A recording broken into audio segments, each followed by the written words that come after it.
कीर्ति सिंह। आइए रुक करते हैं खबरों की ओर।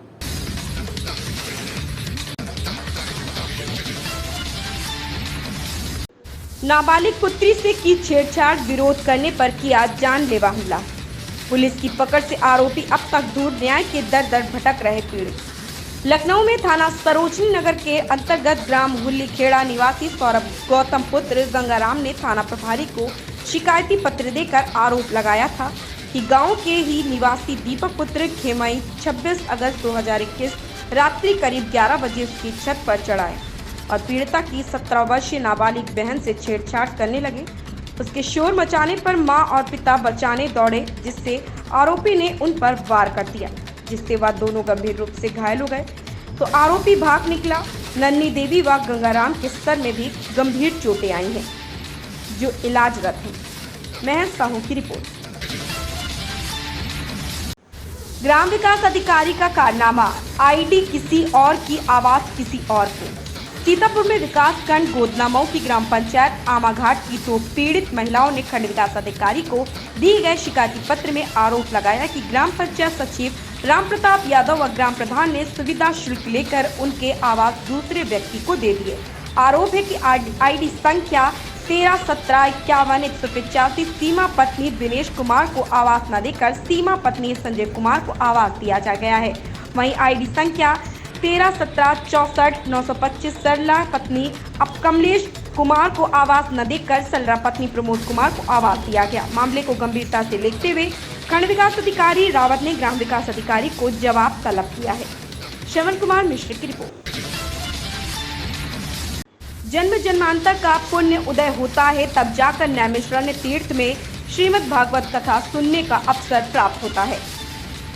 मिश्रित सीतापुर में नैमिषारण्य तीर्थ श्रेष्ठ तीर्थ है, या साधुकों को तत्काल सिद्धि प्राप्त होती है। यही कारण है कि 88,000 ऋषियों ने यहाँ पर सहस्त्र वर्षों तक चलने वाला यज्ञ किया है। राजा मनु और शतरूपा ने तप के लिए इसी भूमि को चुना था और अपने पुत्रों को राज्य सौंप कर नैमिषारण्य में तप करने प्रस्थान किया था। इसलिए यहाँ जितने भी नैमिषारण्य में रह रहे हैं उस समय तक भगवान का ध्यान करते रहें, क्योंकि इससे आपका कल्याण संभव है। यह बात कथा व्यास आचार्य सर्वेश शुक्ल ने स्वामी आत्मानंद गुरुकुलम में आयोजित भागवत कथा में दौरान कही। इस मौके पर मुख्य जजमान मुंबई निवासी सराणा परिवार ने भागवत जी का व्यास पूजन कर मंगल आरती उतारी। इस मौके पर संरक्षक रामकिशोर दीक्षित, व्यवस्थापक आचार्य स्वदेश आदि कई श्रद्धालु उपस्थित रहे। अनिल शुक्ला की रिपोर्ट। 2 गांवों में बुखार के 52 मरीज मिलने से हड़कंप। कुतुबनगर सीतापुर में इलाके के हदीरा गांव में एक सप्ताह में हुई 6 मौत व 40 बुखार मरीजों के मिलने से हड़कंप मच गया था। हदीरा गांव में निरंतर बुखार के मरीजों की संख्या में इजाफा हो रहा था। वहीं मंगलवार को हदीरा गांव के बाद पहाड़ी गांव में बुखार के 21 मरीज मिले, जिसको लेकर स्वास्थ्य विभाग की टीम ने हदीरा में 31 व पहाड़ी में 21 मरीजों की जांच कर उनकी स्लाइड बनाकर दवा वितरित किया। दोनों गांवों में दवा का छिड़काव भी कराया गया। सीएचसी अधीक्षक संजय श्रीवास्तव ने बताया, हमारी टीम निरंतर गांवों में जारी है।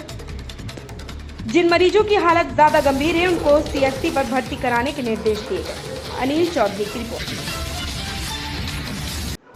ससुराल जनों ने विवाहिता को जमकर पीटा। सीतापुर लहरपुर कोतवाली क्षेत्र के मधुआ में ससुराली जनों ने अतिरिक्त दहेज की मांग पूरी न होने पर विवाहिता को जमकर पीटा। पीड़िता के पिता ने पुलिस को दी तहरीर। जानकारी के अनुसार कोतवाली क्षेत्र के ग्राम बेलकोइया मजरा अकैचनपुर चप्पा निवासी काशीराम ने कोतवाली पुलिस को प्रार्थना पत्र देकर यह बताया है कि अपनी लड़की रुखसाना की शादी 4 माह पहले कोतवाली क्षेत्र के ग्राम मतवा निवासी सर्वेश पुत्र राजा राम के साथ किया था और अपनी हैसियत के मुताबिक दान दहेज भी दिया था और मोटरसाइकिल भी दी थी। लेकिन अब ससुराल वाले अतिरिक्त दहेज में की डिमांड कर रहे हैं और रुखसाना को जमकर मारा पीटा भी है। निर्मल पांडे की रिपोर्ट। हसनगंज उन्नाव समाजवादी पार्टी के ब्लॉक उपाध्यक्ष राहुल यादव ने हसनगंज ब्लॉक के अंतर्गत ग्राम बीबीपुर व चिरियारी के बूथ संख्या 134 व 135 पर चौपाल लगाकर हसनगंज ब्लॉक उपाध्यक्ष राहुल यादव ने ग्रामवासियों को संबोधित करते हुए बीजेपी पर साधा निशाना। उन्होंने कहा कि 5 सालों में वर्तमान सरकार ने क्या दिया है, बात तो किसानों की करती है। डीजल, पेट्रोल, रसोई गैस और कहाँ जो सबसे ज्यादा किसानों को जरूरत होती है, डीएपी, खाद, कीटनाशक कीमतें बढ़ा दी। साथ में उन्होंने किसानों से पूछा कि क्या इस सरकार ने मजदूरों की मजदूरी दुगनी की या किसानों की फसल, धान, गेहूं के दाम दुगने किए हैं, क्या केवल बड़े लोगों की सरकार है। और उन्होंने कहा कि 2022 में आपको निर्धारित करना है कि मजदूर और किसान, गरीबों की सरकार चाहिए या बड़े लोगों की सरकार चाहिए। आलोक सिंह की रिपोर्ट।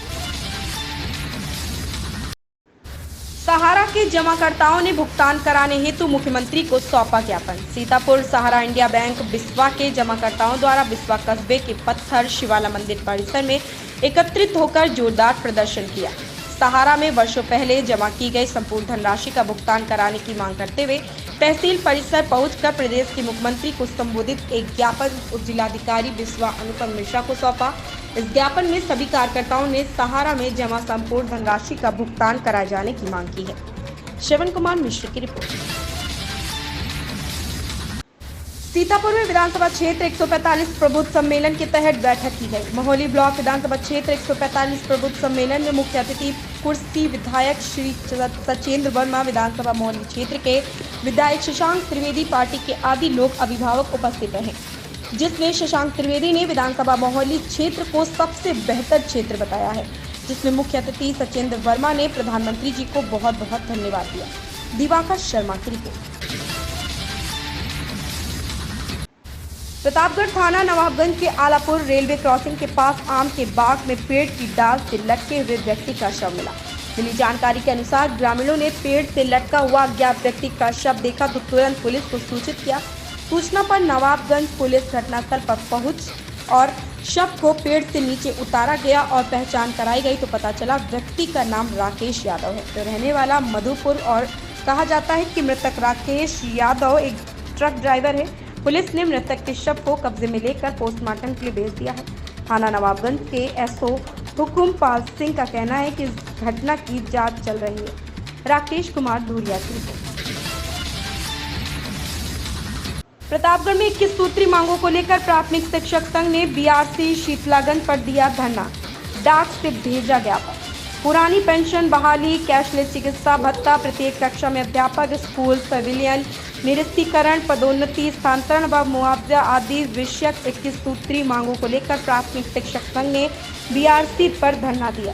धरना समापन पर श्रीमान मुख्य सचिव उत्तर प्रदेश को संबोधित ज्ञापन रजिस्टर्ड डाक के माध्यम से भेजा गया। धरना स्थल पर बेसिक शिक्षकों की सभा की अध्यक्षता अरुण प्रताप सिंह एवं संचालन डॉक्टर विनोद त्रिपाठी ने किया। ओम प्रकाश गुप्ता की रिपोर्ट। ऐसी खबरों से जुड़े रहने के लिए देखते रहें न्यूज मोमेंट।